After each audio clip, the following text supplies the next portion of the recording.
Welcome to స్వతంత్ర TV. నా పేరు రహీం. ముందుగా హెడ్లైన్స్ చూద్దాం. ట్యాంక్ బండ్పై ఘనంగా తెలంగాణ ఆవిర్భావ సంబరాలు. అందేశ్రీ కీరవాణిలను సీఎం సన్మానం.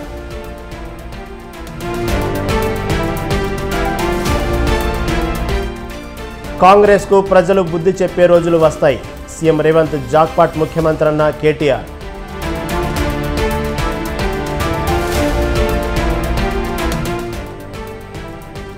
హరీష్ అమెరికాలో ప్రభాకర్ రావును కలిశాడన్న కోమటిరెడ్డి. నిరూపిస్తే ముక్కు నేలకు రాస్తానన్న హరీష్.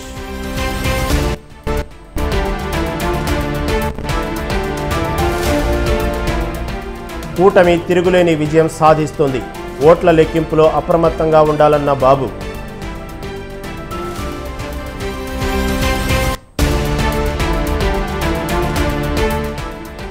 ముగిసిన సుప్రీం మధ్యంతర బెయిల్. తిహార్ జైల్లో లొంగిపోయిన కేజ్రీవాల్.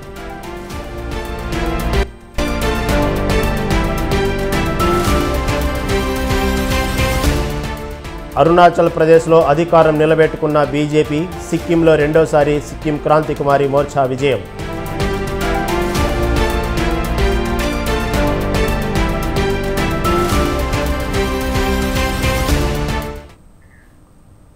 రైట్, ఇక డీటెయిల్స్. తెలంగాణ జీవనశైలి స్వేచ్ఛని, ఇక్కడి ప్రజలు బానిసత్వాన్ని భరించరని సీఎం రేవంత్ రెడ్డి అన్నారు. పరేడ్ గ్రౌండ్లో నిర్వహించిన రాష్ట్ర ఆవిర్భావ వేడుకల్లో సీఎం ప్రేమను పంచడం, పెత్తనాన్ని ప్రశ్నించడం రాష్ట్ర ప్రజల తత్వమని చెప్పారు. సంక్షేమం ముసుగులో చెరబట్టాలని చూస్తే ఇక్కడి సమాజం సహించదన్నారు. కాంగ్రెస్ పాలనలో పాలకులు పాలితుల మధ్య గోడలు బద్దలు కొట్టామని తెలిపారు. ఇందిరా పార్కులో ధర్నాలకు అనుమతించినట్లు సీఎం రేవంత్ చెప్పారు. ప్రతిపక్షానికి గౌరవం ఇచ్చామని తెలిపారు. అంతకుముందు గన్ పార్క్ వద్ద అమరవీరుల స్తూపానికి నివాళులర్పించారు. సాయంత్రం ట్యాంకు బండ్పై జరిగిన ఆవిర్భావ వేడుకల ముగింపు కార్యక్రమంలో రాష్ట్ర గీత రచయిత అందేశ్రీని రాష్ట్ర గవర్నర్ రాధాకృష్ణన్, సీఎం రేవంత్ సన్మానించారు. 10 ఏళ్ల పాలన తెలంగాణ 100 ఏళ్ల విధ్వంసానికి గురి అయింది. భౌతిక విధ్వంసమే మాత్రమే కాదు, తెలంగాణ మూల స్వభావమైన స్వేచ్ఛపై దాడి జరిగింది. సామాజిక న్యాయం మేడి పండు చందంగా మారింది. ప్రజలందరికీ చెందాల్సిన రాష్ట్ర సంపద గుప్పెడు మంది చేతుల్లోకి చేరింది. తెలంగాణ సంస్కృతి సాంప్రదాయాలు విధ్వంసానికి గురయ్యాయి. ఆర్థిక విధ్వంసం సంగతి చెప్పనక్కరలేదు. ఇదంతా గతం.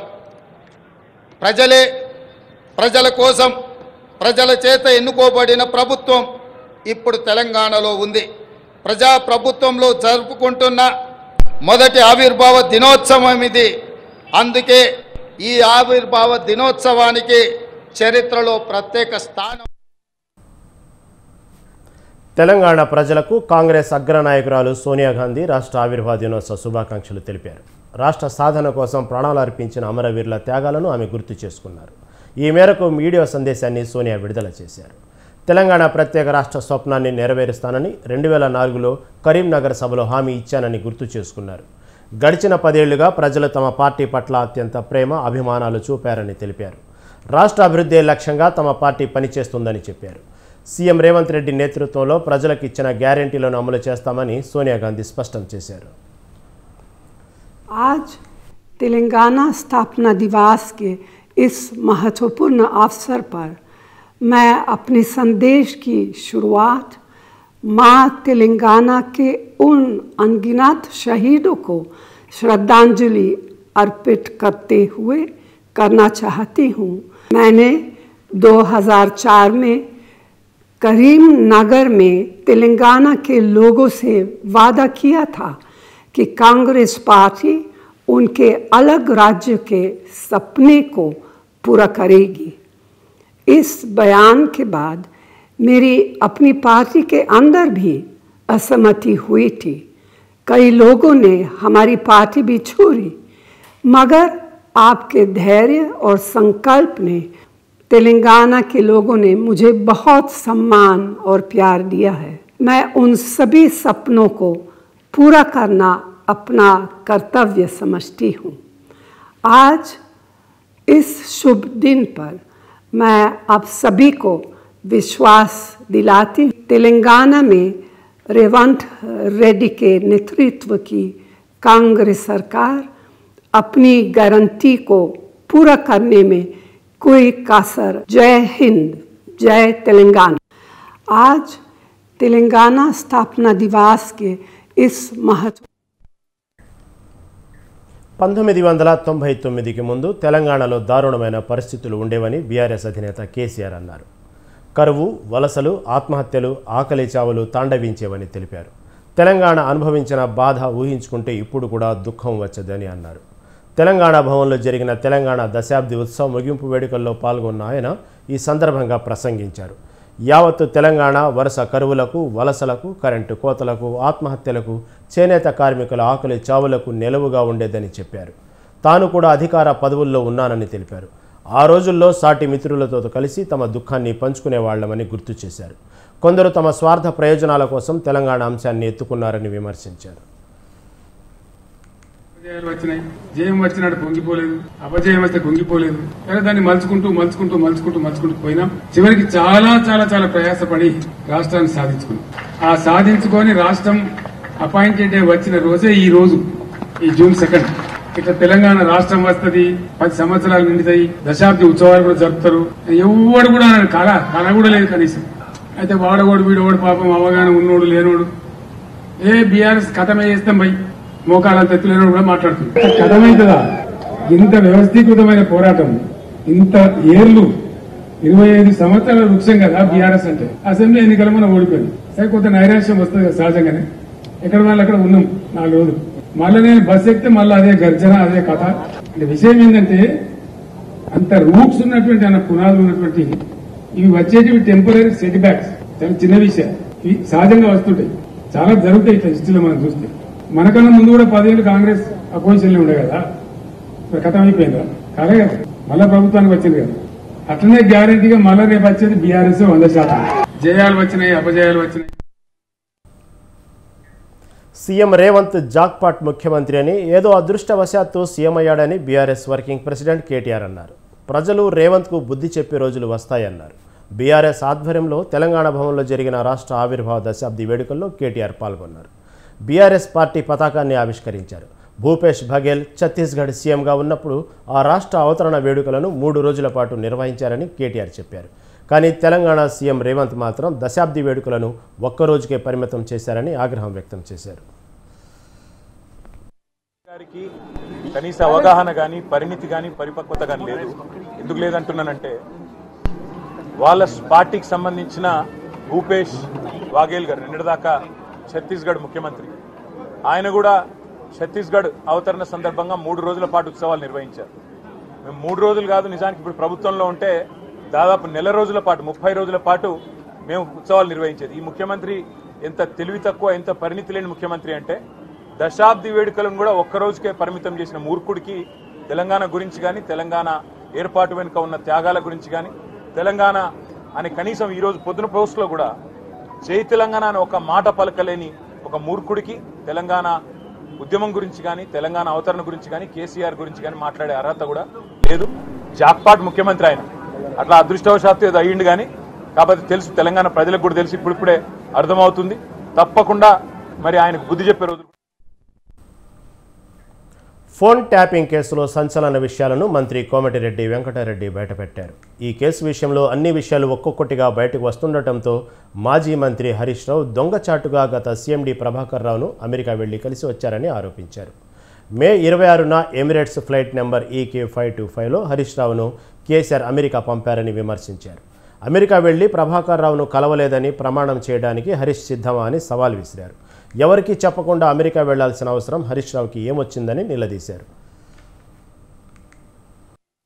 అక్కడ కొలరాడో, చికాగో అక్కడకంటే తిరుగుతున్న దొంగ, టెలిఫోన్ దొంగ, మన ట్యాపింగ్ దొంగ ప్రభాకర్, ఆయన దగ్గర పోయి మాట్లాడి, నువ్వు ఇప్పటింతలా రాకు, రాష్ట్ర ప్రభుత్వం రెడ్ కార్నర్ నోటీస్ ఇవ్వాలని చెప్పి కేంద్రానికి రాసి, మేము నెల రోజులు అయింది, మేము రాసి, మా ప్రభుత్వం రాసి నెల అయింది. రెడ్ కార్నర్ నోటీస్ ఇవ్వాలంటే సిబిఐ పర్మిషన్ కావాలి. సిబిఐ పర్మిషన్ రాలే, దానికోసం వెయిట్ చేస్తున్నాం. ఈ లోపల ఈయన హరీష్ రావుని దొంగచాటుగా, మీకు ఎవరికైనా తెలిసి అమెరికా పోయినట్టు హరీష్ రావు, ఎవరికైనా ఎమ్మెల్యే అయినా, మినిస్టర్ అయినా, ప్రజాప్రతినిధి అయినా అది ఆనవాయితీ. ఎందుకంటే నీ కోసం వచ్చే వాళ్ళు ఉంటారు, నీ కాన్ఫిడెన్స్ చెప్పకుండా దొంగచాటుగా నువ్వు పోయి ఫ్యామిలీతోని ప్రభాకర్ రావుని కలిసి నువ్వు ఇప్పుడంతా అమెరికా హైదరాబాద్ రాకని చెప్పి వచ్చిన సంగతి. ఈ ఫ్లైట్ డీటెయిల్స్ అమెరికా పైన స్టాంపింగ్ మీకు ఎయిర్పోర్ట్లో దొరుకుతుంది, డేట్తో సహా చెప్పిన.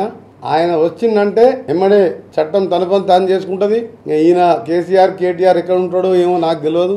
ఎందుకంటే ఇంత నీచమైన పనులు ఎవరు చేయరు. చికాగో పక్కకు అక్కడో కొలరాడో చికాగో అక్కడికంటే తిరుగుతున్నారు.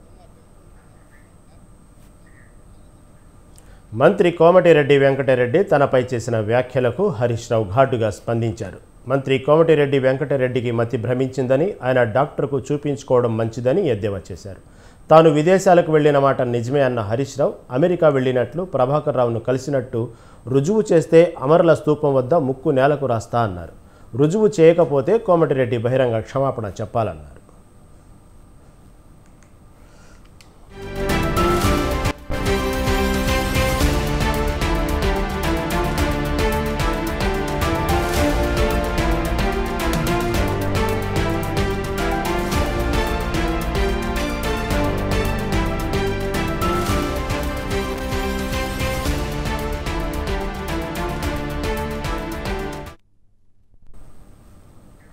మహబూబ్ నగర్ స్థానిక సంస్థల నియోజకవర్గ ఎమ్మెల్సీ ఉప ఎన్నికల్లో బీఆర్ఎస్ విజయం సాధించింది. కాంగ్రెస్ అభ్యర్థి మన్నే జీవన్ రెడ్డిపై బీఆర్ఎస్ అభ్యర్థి నవీన్ కుమార్ రెడ్డి 108 ఓట్ల తేడాతో గెలుపొందారు. మార్చి 28న పోలింగ్ నిర్వహించగా ఇవాళ ఫలితాలు వెల్లడించారు. ఉదయం 8 గంటల నుంచి మహబూబ్ నగర్లోని ప్రభుత్వ బాలుర జూనియర్ కళాశాలలో కౌంటింగ్ నిర్వహించారు.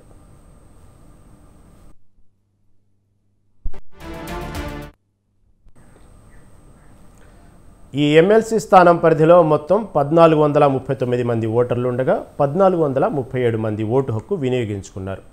కౌంటింగ్ కోసం మొత్తం 5 టేబుళ్లు ఏర్పాటు చేశారు. 1437 ఓట్లలో 21 చెల్లనివిగా గుర్తించారు. మిగిలిన 1416 ఓట్లలో నవీన్ కుమార్ రెడ్డికి 762, మన్నే జీవన్ రెడ్డికి 653, స్వతంత్ర అభ్యర్థికి 1 ఓటు వచ్చాయి. మహబూబ్ నగర్ స్థానిక సంస్థల ఎమ్మెల్సీగా ఉన్న కసిరెడ్డి నారాయణ రెడ్డి శాసనసభ ఎన్నికల్లో కల్వకుర్తి నియోజకవర్గం నుంచి కాంగ్రెస్ తరపున పోటీ చేసి ఎమ్మెల్యేగా గెలుపొందడంతో ఉప ఎన్నిక అనివార్యమైంది.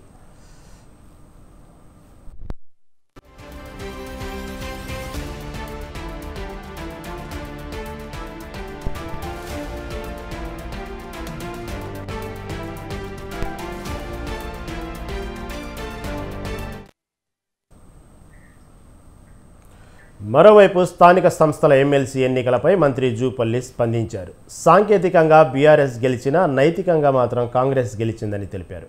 ఎమ్మెల్సీ ఎన్నికల్లో బీఆర్ఎస్ డబ్బులిచ్చి ఓటర్లను ఎన్నుకుందని తెలిపారు. 340 నుంచి 652 వరకు కాంగ్రెస్ సీట్లు పెరిగాయని ఆయన స్పష్టం చేశారు.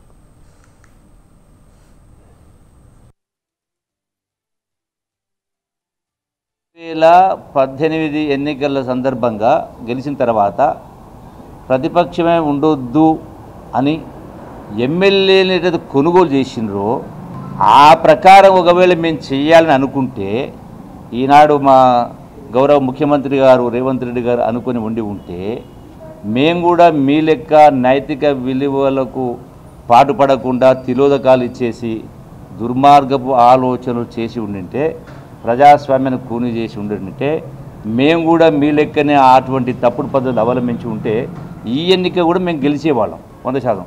కానీ అటువంటి వాటికి పాల్పడకుండా నైతికంగా ఈ రోజున ఒక ప్రజాస్వామ్య పద్ధతిలో ఉండాలన్న ఆలోచనతోటే ఈనాడు మేము ఉన్నాం. కాబట్టి అయినా కూడా మరి 340 నుంచి ఇలా 652 ఓట్లు అంటే సుమారు. లోక్సభ ఎన్నికల్లో బీఆర్ఎస్ మునిగిపోయిందని ఎమ్మెల్యే ఎన్ఎం శ్రీనివాసరెడ్డి విమర్శించారు. ఎమ్మెల్సీ ఎన్నికల సమయంలో బీఆర్ఎస్లో ఎక్కువ మంది చేరారని, గతంలో కంటే ఈరోజు వచ్చిన ఫలితాల్లో కాంగ్రెస్ పార్టీకి ఎక్కువ ఓట్లు వచ్చాయని తెలిపారు. బీఆర్ఎస్లో చేరికలు ఎక్కువైనప్పటికీ కాంగ్రెస్కు ఓట్లు పెరిగాయని తెలిపారు. అద్భుతంగా ఈరోజు రాష్ట్ర గీతాన్ని జాతికి అంకితం ఇచ్చుకున్నాం, ఉద్యమకారులను గౌరవించుకున్నాం. రాబోయే రోజుల్లో వాళ్ళకు సన్మానం కూడా చేసుకుంటాం. ఒక కుటుంబ హస్తాల నుంచి తెలంగాణను విముక్తి చేసుకున్నాం. ఆ సంతోషం ఈరోజు తెలంగాణ ప్రజలకు ఉంది. ఈ తెలంగాణలో బీఆర్ఎస్ పార్టీ భూస్థాపితమైందన్న సంతోషం రేపు 4వ తారీఖులో తెలంగాణ ప్రజలకు చిరుజల్లులాగా వాళ్లకు కురుస్తుంది, వాళ్ళ మీద పడుతుంది. రాబోయే 5 సంవత్సరాలు చాలా సంతోషంగా తెలంగాణ ప్రజలు ఉండబోతా ఉన్నారు. అందుకే అద్భుతంగా టీడీపీపై వైసీపీ నేత సజ్జల తీవ్రంగా ఫైర్ అయ్యారు. ఎన్నికల్లో డ్రామాలు ఆడటంలో టీడీపీ అధినేత చంద్రబాబు సిద్ధహస్తుడని అన్నారు. కౌంటింగ్ సందర్భంగా ప్రత్యర్థులు కుట్రలకు తెరతీస్తారని చెప్పారు. వైసీపీ కార్యకర్తలు ఎక్కడా సంయమనం కోల్పోవద్దని సూచించారు. ఎన్నికల కౌంటింగ్ నేపథ్యంలో వైసీపీ కౌంటింగ్ ఏజెంట్లకు సజ్జల కీలక సూచనలు చేశారు. పోస్టల్ బ్యాలెట్పై ఉన్న అధికారి సంతకం విషయంలో అనుమానం ఉంటే అధికారుల దృష్టికి తీసుకెళ్లాలని అన్నారు. ప్రత్యర్థులు రెచ్చగొట్టి మీ ఫోకస్ను దెబ్బతీసేలా వ్యవహరిస్తారని చెప్పారు. ప్రజాస్వామ్యంలో మనం ఎక్స్పెక్ట్ చేసేది రిజల్ట్ అనేవి జెన్యూన్ ప్రజల ఆకాంక్షలను ప్రతిబింబిస్తాయి. ప్రజలు ఏమి ఓటు చేశారో, ఎవరికి బ్లెస్సింగ్స్ ఇచ్చారో అవే బయటకు వచ్చే అవకాశం ఉంటుంది. అయితే పోటీ ఇంత తీవ్ర స్థాయిలో ఉన్నప్పుడు, అందులోనూ మన రాష్ట్రంలో ఇప్పుడున్న పరిస్థితుల్లో ప్రత్యర్థులు ఏ రకమైన దీనికైనా పోయి ఎలాంటి కుట్రలకైనా పాల్పడి వాళ్ళ దీనికి తగినట్టు మలుచుకోవడానికి వ్యవస్థల్లో కూడా చొరబడి చేసే అలవాటు ఉన్న ప్రత్యర్థులు మనం ఇక్కడ ఎదుర్కొంటున్న నేపథ్యంలో వాతావరణం కూడా కొంచెం ఇదిగా ఉన్నందువల్ల మనం మోర్ అలర్ట్గా ఉండాలని చెప్తున్నాం. మామూలుగా అయినా బాధ్యతతో ఉండాలి, ఇప్పుడు అదే బాధ్యతతో ఉండాలి. బాధ్యతతో పాటు అక్కడికి వెళ్ళిన తర్వాత మనం పూర్తి మనసు లగ్నం చేయడంతో పాటు అన్నిటికంటే ముఖ్యంగా ఎక్కడ బ్యాలెన్స్ అనేది మనం లూజ్ కాకుండా, అంటే మనకు ఆ క్షణంలో అవి చేస్తున్నవి తప్పని తెలిసినప్పుడు కోపం వచ్చి ఇంకో రకంగా రియాక్ట్ అయ్యాం.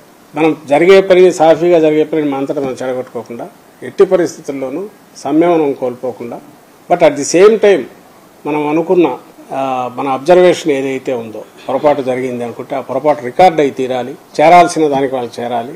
ఏదైతే ప్రజాస్వామ్యంలో మనం ఎక్స్పెక్ట్ చేసేది రిజల్ట్ అనేవి జెన్యూన్ ప్రజల ఆకాంక్షలను ప్రతిబింబిస్తాయి. ప్రజలు ఏమి ఓటు చేశారో, ఎవరికి. ఆంధ్రప్రదేశ్లో కూటమి అధికారంలోకి వస్తుందని టీడీపీ నేత బుద్ధా వెంకన్న ధీమా వ్యక్తం చేశారు. కూటమి అధికారంలోకి రాకుంటే నాలుక కోసుకుంటానని ఛాలెంజ్ చేశారు. ఒకవేళ కూటమి అధికారంలోకి వస్తే మస్తాన్ నాలుక కోసుకుంటారా అని అడిగారు. తన సవాల్ను స్వీకరించాలని బుద్ధా వెంకన్న డిమాండ్ చేశారు. క్రిమినల్ ఆలోచనలతో జగన్ ఫేక్ సర్వే చేయించాడని విరుచుకుపడ్డారు. అసెంబ్లీ ఎన్నికల్లో వైసీపీ ఓడిపోతే అసెంబ్లీలో అడుగు పెట్టనని చెప్పే దమ్ము ధైర్యం జగన్కు ఉందా అని బుద్ధా వెంకన్న నిలదీశారు.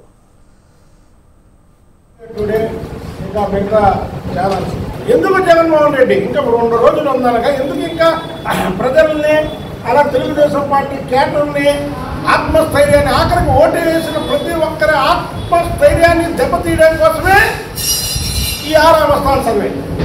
మంత్రాలకి చింతకాయలు రాలవు. 60 శాతం నిజమైనటువంటి సర్వేలు అన్నీ కూడా కూటమికి హైయెస్ట్ సీట్లు వస్తున్నాయని ఇస్తే, నిన్న సాయంత్రం ఆరా మస్తాన్ అనే వ్యక్తితో ఈ ఫేక్ సర్వే పెట్టించడం జరిగింది. India today. అనకాపల్లిలో బీజేపీ కూటమి అభ్యర్థి సీఎం రమేష్ కీలక వ్యాఖ్యలు చేశారు. జూన్ 4న ఇటు దేశంలో అటు రాష్ట్రంలో ఎన్డీఏ కూటమి సునామీ సృష్టించబోతుందని అన్నారు. నిన్న వచ్చిన అన్ని ఎగ్జిట్ పోల్స్లో దేశంలో రాష్ట్రంలో కూటమి అధికారంలోకి వస్తుందని వచ్చాయని వైసీపీ నాయకులు కౌంటింగ్కు ఆటంకం కలిగించడానికి ప్రయత్నిస్తున్నారని విమర్శించారు. కౌంటింగ్లో కూటమి ఏజెంట్లు ఎవరు సహనం కోల్పోవద్దని తెలిపారు.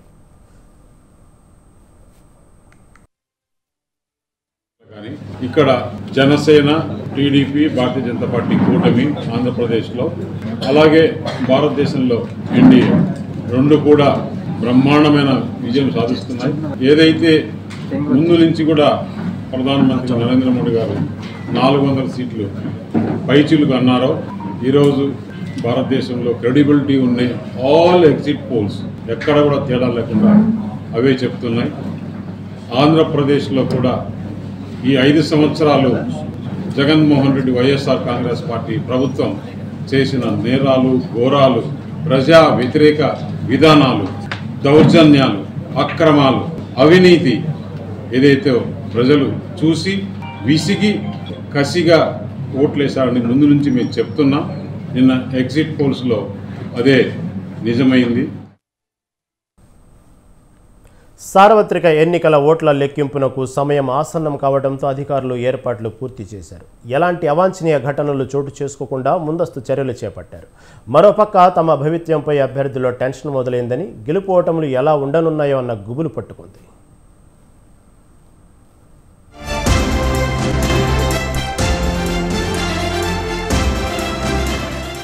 మే 13న జరిగిన పార్లమెంట్ ఎలక్షన్ లో అభ్యర్థుల భవితత్వం తేల్చేందుకు సమయం దగ్గర పడింది. కౌంటింగ్ ప్రక్రియకు సర్వం సిద్ధమైంది. హైదరాబాద్, సికింద్రాబాద్ పార్లమెంట్ నియోజకవర్గంతో పాటు సికింద్రాబాద్ కంటోన్మెంట్ అసెంబ్లీ ఉప ఎన్నిక ఓట్ల లెక్కింపు జూన్ 4న జరగనుంది. అందుకోసం ఏర్పాట్లు పూర్తి చేశారు అధికారులు. మొత్తం 1200 సిబ్బందితో పాటు మరో 1000 మంది ఉద్యోగులు కౌంటింగ్ ప్రక్రియలో పాల్గొననున్నారు. లెక్కింపు సమయంలో ఎలాంటి ఇబ్బందులు తలెత్తకుండా సీసీటీవీ కెమెరాలతో పర్యవేక్షించడంతో పాటు 3 అంచెల భద్రతను ఏర్పాటు చేశారు.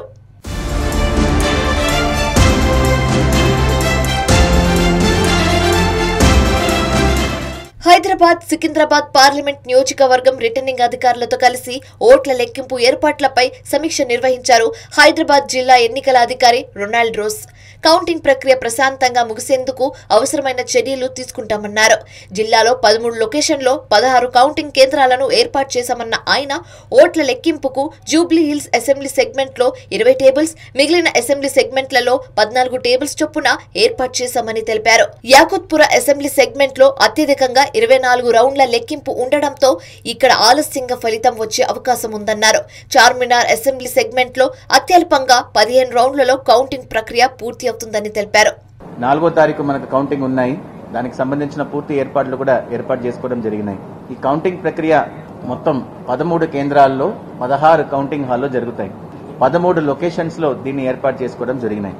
ఎక్కువ మనకు యాకుత్పురాలో 24 రౌండ్స్ వెళ్తుంది. తక్కువగా మనకు చార్మినార్ లో 15 రౌండ్స్ లోనే కంప్లీట్ అవుతుంది.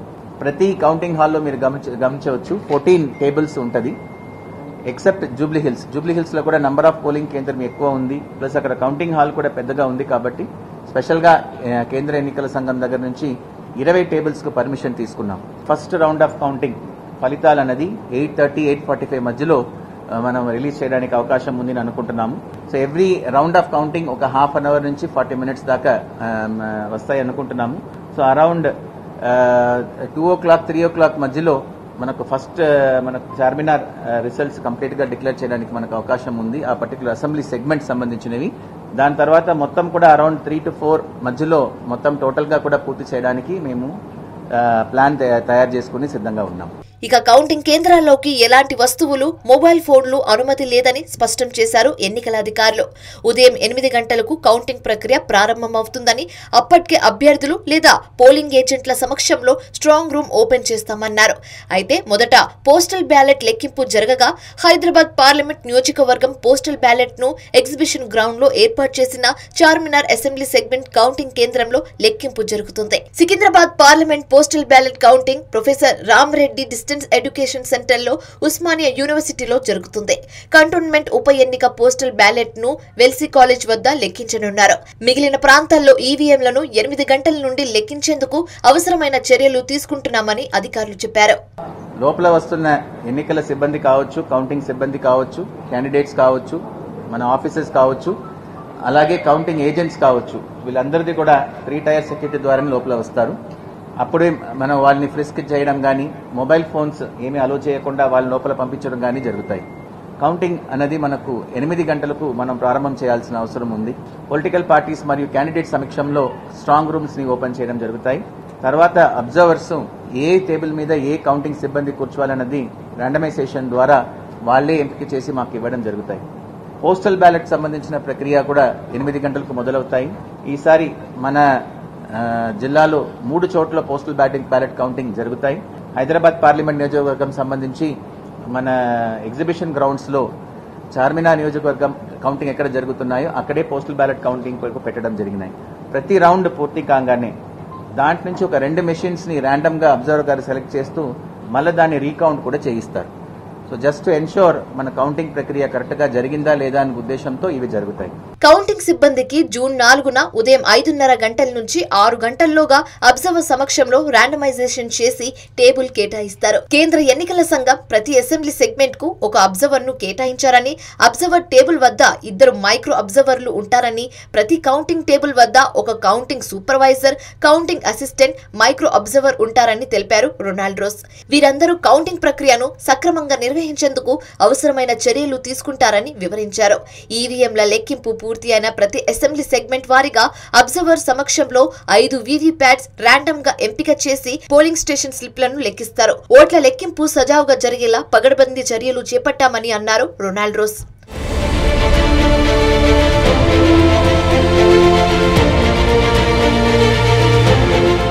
ఇలా మొత్తానికి కౌంటింగ్ ఏర్పాట్లను పూర్తి చేశారు అధికారులు. పగడ్బందీ బందోబస్తు మధ్య ఓట్ల లెక్కింపు జరగనుంది. ఇక రోజుల వ్యవధి నుంచి గంటల సమయంలోకి కౌంటింగ్ టైం చేరుకోవడంతో అభ్యర్థుల్లో టెన్షన్ మొదలవ్వగా విజేతలెవరు, అధికారం ఎవరిది అన్న ఆసక్తి ఉత్కంఠంగా జూన్ 4న విడుదలయ్యే ఫలితాల కోసం జనం ఎదురు చూస్తున్నారు.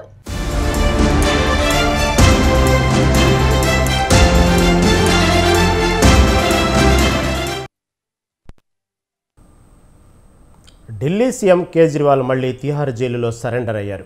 సుప్రీంకోర్టు ఇచ్చిన మధ్యంతర బెయిల్ గడువు ముగియడంతో ఇవాళ తిహార్ జైలులో లొంగిపోయారు. అంతకుముందు రాజ్ఘాట్లోని మహాత్మాగాంధీ సమాధిని సందర్శించి బాపూజీకి ఘనంగా నివాళులర్పించారు.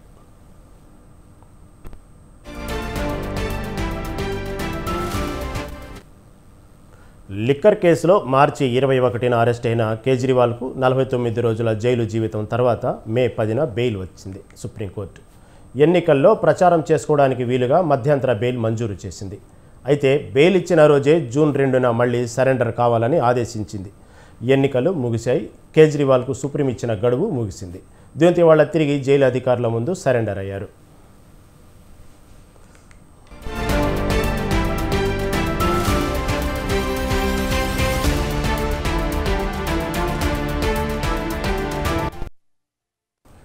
ఆరోగ్య పరీక్షలు చేయించుకునేందుకు మరో వారం రోజులు బెయిల్ గడువు పెంచాలని కేజ్రీవాల్ పిటిషన్ దాఖలు చేశారు. అయితే పిటిషన్ను విచారించేందుకు సుప్రీంకోర్టు విముఖత చూపింది. దీంతో ఆయన మధ్యంతర సాధారణ బెయిల్ ఇవ్వాలని రౌస్ అవెన్యూ కోర్టును ఆశ్రయించారు. కేజ్రీవాల్ పిటిషన్లపై ఉత్తర్వులను జూన్ 5కి వాయిదా వేసింది సిబిఐ ప్రత్యేక కోర్టు.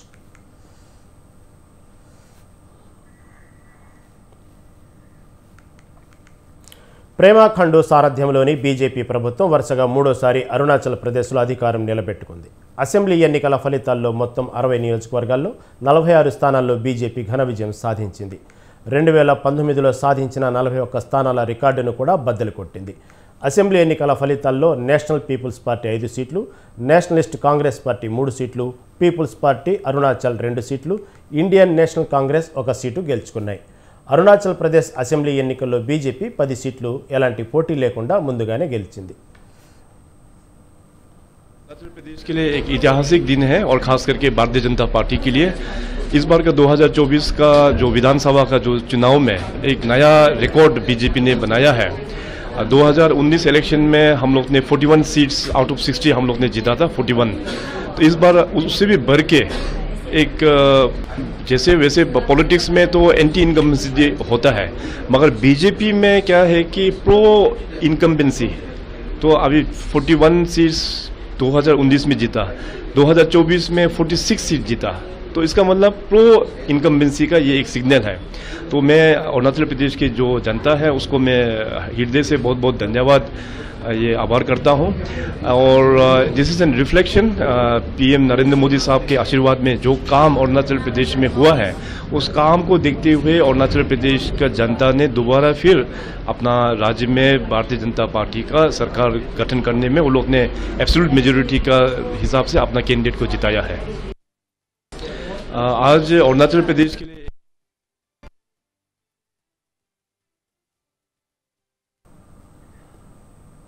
ఇవి ఇప్పటివరకు అప్డేట్స్. కీప్ వాచింగ్ స్వతంత్ర టీవీ.